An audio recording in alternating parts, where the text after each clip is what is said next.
Kriteria mentor yang terbaik adalah dia praktisi.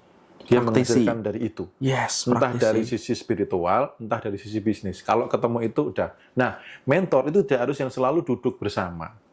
Teman-teman belajar dari misalkan channel apa, atau di TikTok, atau di YT, atau di mana. Ketika itu continue dan orang itu memang menghasilkan dari itu, track record-nya jelas, ya teman-teman akan berpotensi bisa menghasilkan.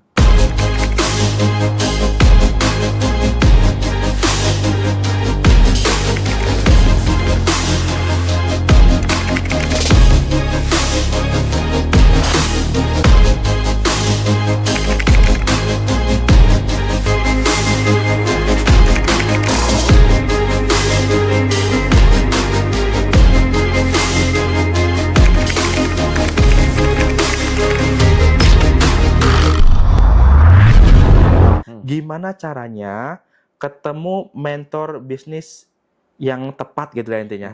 Nah soalnya kan ya memang harus kita akui, Mas Bimo, ada mentor-mentor jangan begini, tapi dia begitu ya kan.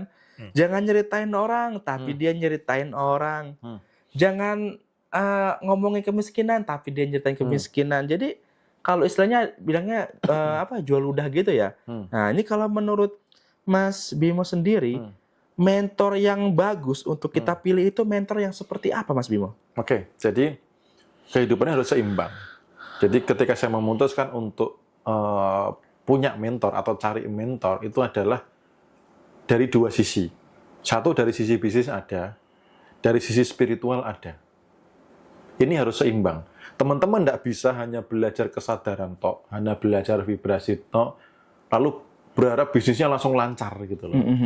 Dua ini harus seimbang. Saya sering kali, beberapa kali kalau chatting sama Mas Arif Irha itu, Mas Arif Irha, oh iya saya tahu. Dia selalu ingetin, Mas tolong ingetin ke mereka, ke teman-teman semua, bahwa walaupun mau belajar vibrasi mau apa, tetap harus praktek di sisi yang kelihatan ini, di sisi yang bisnis ini. Jadi punyalah dua mentor, satu dari sisi spiritual, yang kedua dari sisi bisnis. Oh, dua mentor ya? Iya, kalau orangnya itu merangkup itu ya itu sudah satu orang cukup. Tapi pastikan ilmunya ada dua ini. Yang pertama, yang kedua, cek profilnya. Misal nih, contoh mentor membahas kekayaan, ya cek seberapa kaya. Mentor yang bahas kelimpahan, cek seberapa berlimpah. Mentor yang membicarakan tentang misalkan cara jualan di TikTok, ya cek penghasilan dia dari TikTok berapa. Cek ya. Iya, cek profilnya gitu loh. Karena yes.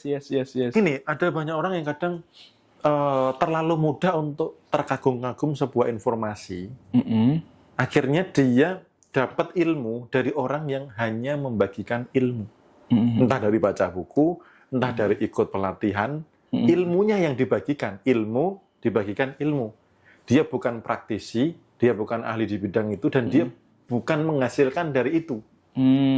Contoh misalnya, ada orang yang datang gitu ya, lalu mengatakan tentang bagaimana teknik menarik kelimpahan dengan misalkan apa nih, misalkan dengan ritual apa gitu, misalkan 21 hari kah, atau dengan ritual 30 hari kah, atau ritual apa misalkan ya.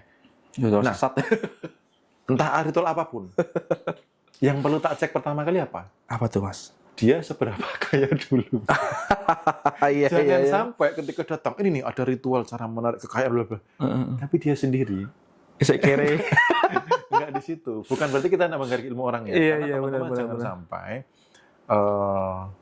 belajar bukan dengan orang yang ahli di bidangnya, bukan yang praktisi.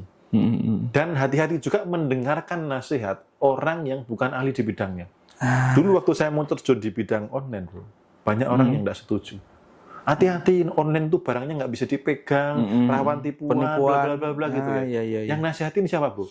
Pengangguran. Tak dengerin? Ya enggak. Kan kadang orang katanya dia begini, katanya begitu, hidup atas kata orang. Gitu. Jadi kriteria mentor yang terbaik adalah dia praktisi. Dia menghasilkan dari itu. Yes, entah dari sisi spiritual, entah dari sisi bisnis. Kalau ketemu itu udah. Nah, mentor itu dia harus yang selalu duduk bersama.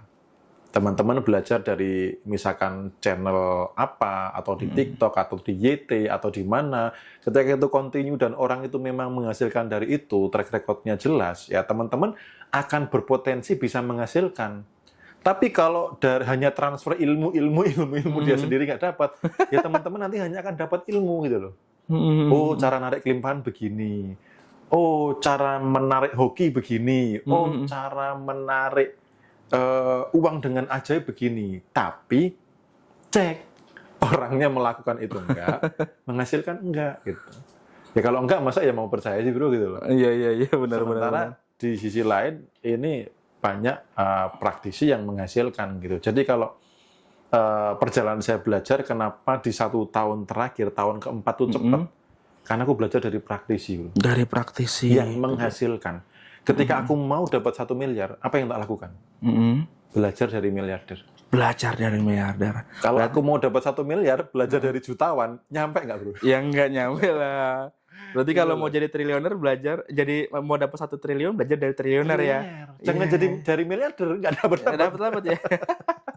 Nah itu dia teman-teman. Jadi teman-teman. Sederhana, simpel. Iya kan? Iya benar-benar. Ya teman-teman kalau milih mentor harus yang sesuai ya, jangan cuman kacang ya. Nah orang Jawa bilang kacang itu kakean, ya seperti itu ya. Jadi dilihat apakah dia praktisi apa enggak, gimana hasilnya dia, dan kira-kira apa yang diucapkan dia lakukan apa enggak. Kadang-kadang ada mentor yang gitu. Apa yang diucapkan beda lagi yang dia lakukan, seperti itu ya. Jadi goals-nya teman-teman tuh apa? Contoh gini, tidak selalu masalah orang tuh uang. Ada misalkan butuh ketenangan batin. Ya pastikan mentornya batinnya tenang, gitu loh. Orangnya berwibawa, bijaksana, tidak suka marah-marah, cara ngajarnya nggak pakai ancaman. Kalau kamu nggak ikut kelas saya, kamu akan sial. Lah itu kan udah kelihatan ya gitu. Jadi selalu goals-nya adalah yang dikatakan praktisi tidak harus selalu melulu dengan uang. Kalau teman-teman pengen happy, ya pastikan belajar dengan mentor yang memang happy. Yang happy gitu ya. Kalau pengen kaya, belajar dengan mentor yang kaya gitu ya. Kaya pun seberapa kaya kan? Kalau mau jadi miliarder, belajarlah sama orang yang udah miliarder. Itu jangan sama orang jutawan, nggak nyampe-nyampe nanti. Nah, seperti itu teman-teman. Jadi buat teman-teman yang ada pertanyaan langsung ditulis saja ya di kolom komentar. Dan saya mau lanjut nanya buat saya pribadi sendiri nih. Itu kalau nggak salah Mas Bimo itu ngadain meditasi rutin ya tiap bulan ya. Nah, itu apa yang melatar belakangi Mas Bimo mengadakan acara meditasi rutin itu? Oke, jadi itu salah satu latihan pribadi bahwa memang nggak harus selalu itu dengan uang gitu. Iya. Makanya meditasi itu pun daftarnya, biayanya itu suka-suka. Biaya suka-suka ya? Suka-suka. Gitu. Bahkan 1.000 perak juga boleh? Ada yang pernah 2.000 perak. 2.000 perak? Ada juga yang 2 juta. Ada juga yang 2 juta guys. Gitu. Bayar suka-suka tapi 2 juta, ada yang 2 juta ya? Itu melatih profesionalisme saya, walaupun mau berapapun. Itu untuk apa ya, dalam tanda kutip, ya ini sebagai sedekah ilmu, dan benar-benar latihan bahwa biarlah semesta yang urus gitu loh. Karena gitu gini, kadang orang tuh ngukur keadilan itu harus adil dari hasil tangan manusia. Nah, untuk membatalkan itu, untuk menjaga itu bahwa Tuhan itu Maha Adil, semesta itu selalu konsepnya adalah keseimbangan dan keadilan. Misal nih ada yang belum banyak, bukan berarti orangnya sial ya. Iya. Tapi bisa jadi dapatnya dari si yang lain gitu.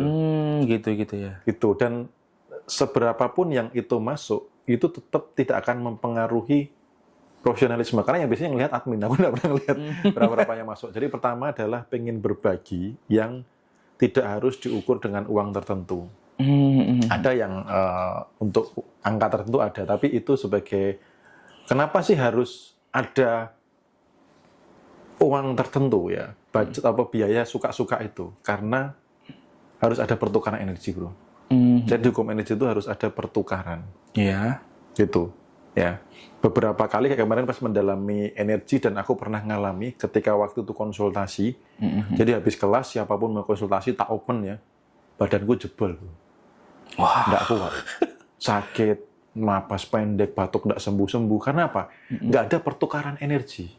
Oh, gitu ya. Gitu. Jadi kalau teman-teman merasa dapat kebaikan dari orang lain, usahakan ada pertukaran energi. Pertukaran energi. Supaya nggak berhutang Yes. pertukaran energi. Jadi nggak harus selalu bentuknya dengan uang. Misal ya apa, kasih makan kah, atau kasih hiburan kah, atau apa. Ada pertukaran energi.